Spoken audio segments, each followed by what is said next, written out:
Mr. Magician and Illusionist Extraordinaire, Mr. Jason Michaels. Hi. Hey, man, glad to be here. Dude, you have a really, really cool gig. You really do. I mean, when did you get into this stuff, this magic? I was 16 years old, and I used to play poker with my buddies for spare change on Friday nights, and I thought to myself, hey, what if I do a card trick for everybody? So I bought a book at the bookstore and did one, and they all kind of freaked out, and I said, okay, I'm onto something here. So yeah, and it just kind of turned into a worldwide adventure over the last couple of decades. Yeah. So I'll tell you, we have a big show coming up this weekend with you, and of course it's the CardShark, and you're going to be playing over at the Bongo After Hours Theater. Where is that? So Bongo Java is a coffee house right across the street from Belmont University, and there's a small little awesome theater upstairs. Seats about 75 people at the most, maybe 80. And, it's just, so if you walk into Bongo Java Coffee House over near Belmont, go up the stairs, Bongo After Hours Theater right up there.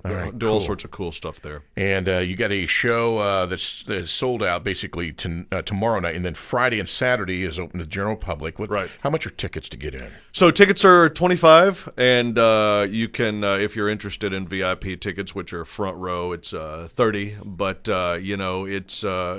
it is limited seating because we decided to follow the theme of a deck of cards. Yeah. So 52 seats, 52 cards. We may let a few jokers in, but it's going to be right around that area. I like that. Yeah. That's good. And coming up here in a few minutes, we're going to give you a chance to win a family 4-pack. It is a family-friendly show, but the thing is that, you want to be able to get it, obviously. You have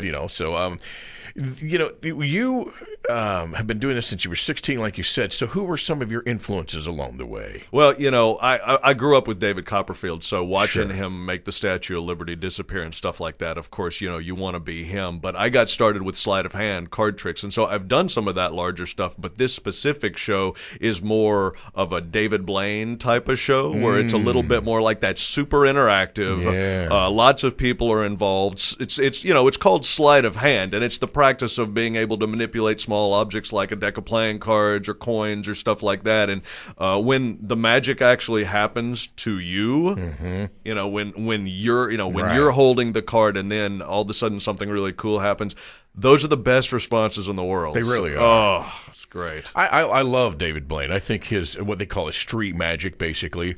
I still have not figured out how he swallows a string and pulls it out of his stomach. I have no idea how that There's happens. some It's tricks just that even really freaky. That's freaky, Other man. magicians don't know how it's done sometimes either. Yeah. It's true. I mean, and to have somebody write a name on a napkin, set it on fire, and the name appears in the ashes on their arm, how does that happen? When he first came out with some of his TV specials, everybody I knew that was in the magic business, we were all just sitting there with our jaws had dropped, too. It was some of the coolest stuff because he totally revolutionized the way the world looked at magic. Yeah, because it wasn't just a card trick anymore. That's right. That's right. And it was a little different. And I know that's mammoth, but making, the Statue of Liberty disappear. Where were you on the snow day? We needed you to make the snow disappear. Yeah, I wish I could. I wish my skills went that far. Level, I was stuck there was a hill in front of my place, and I was stuck, too. So... Well, I'll tell you what. You have a deck of cards here. You're gonna do a trick for me, are you? I'm gonna do a trick for you. Okay, let's see what you got. You ready? Yeah, all right. So there's a deck of cards that is still in the box right now. Yes, it is. I've done something specific. I took one card out of the deck before we began, put it back in the deck upside down. So what I'm gonna ask you to do is I want you to think of a deck of playing cards, lots of different choices, red cards, black cards, all sorts of possibilities. I want you to think of one card. Don't say it out loud, but do you have one in mind? I do. Okay, now right now I'm going to make this completely random so that there's no way you and I could have ever set this up. I want you to change your mind to a completely different card. Okay. Do you have one? What is the card? And now remember, deck of cards sealed up in the box, sitting on the desk in between us. And I haven't touched a thing. And we didn't set anything up. No. What's the card that you're thinking of? Tell everybody. That I changed to? The card this final card that you have decided on. What did you decide on? 7 of clubs. 7 of clubs.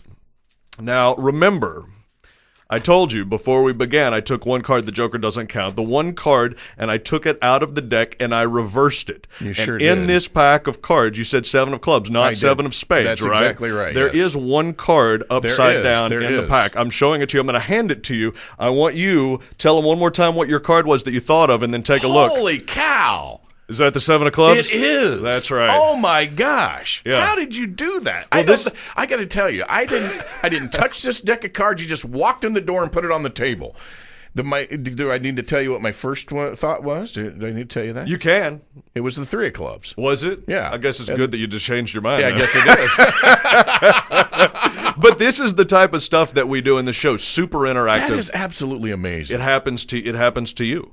You know, so that's what people like. That is about it. absolutely the freakiest thing I think I've ever seen. Yeah, it's really, fun. I mean, among other things that you do. I mean, I've seen a lot that you do, but that's just weird. It's weird it kind of freaks people out, but it's Well, I'm telling you, a really fun way. you could have made the snow disappear. Maybe. I'm almost done.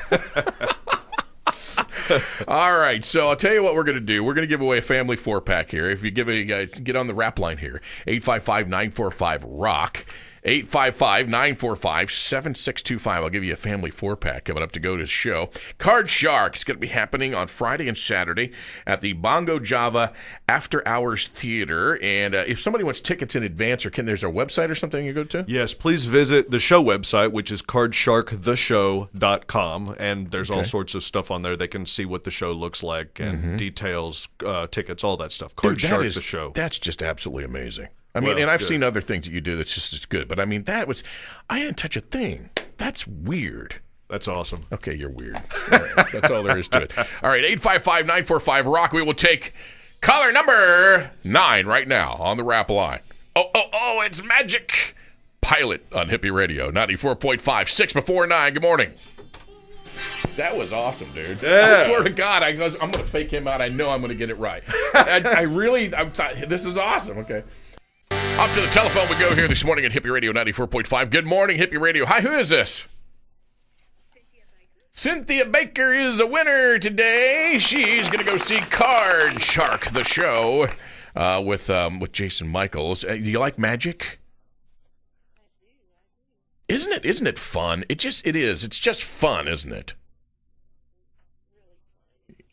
Absolutely. Well, I've got a family 4-pack for you to stop by the station and pick those up.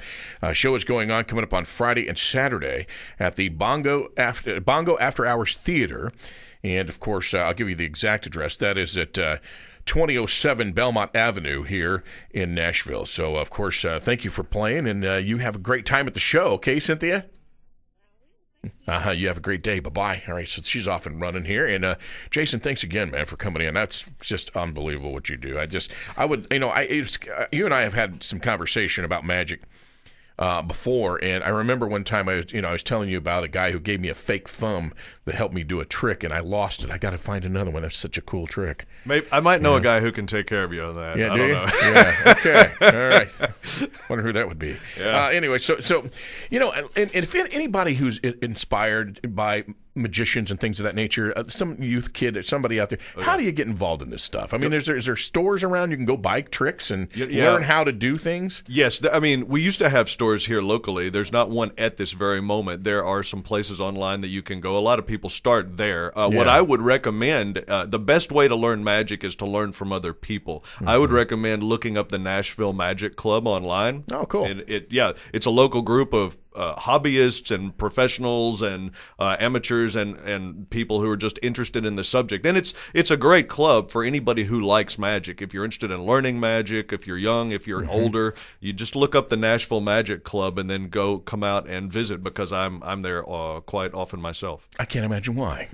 All right, man. Exactly. Once again, Friday and Saturday, go to the CardSharkTheShow.com, right? Yes, CardSharkTheShow.com. All right, and keep listening here at Hippie Radio. We got a few more tickets coming up this afternoon to give away with your witness. You have a great day. Thank you, sir. Hey, thank you, Chris. And congratulations on your big show coming up here in town. And I know that you've done a lot of these, but it's not your first rodeo, but it's awful cool to have like a 3-night stand, huh? I love getting to work for the public. It's great fun to see all those smiling faces. Go check out the show this weekend.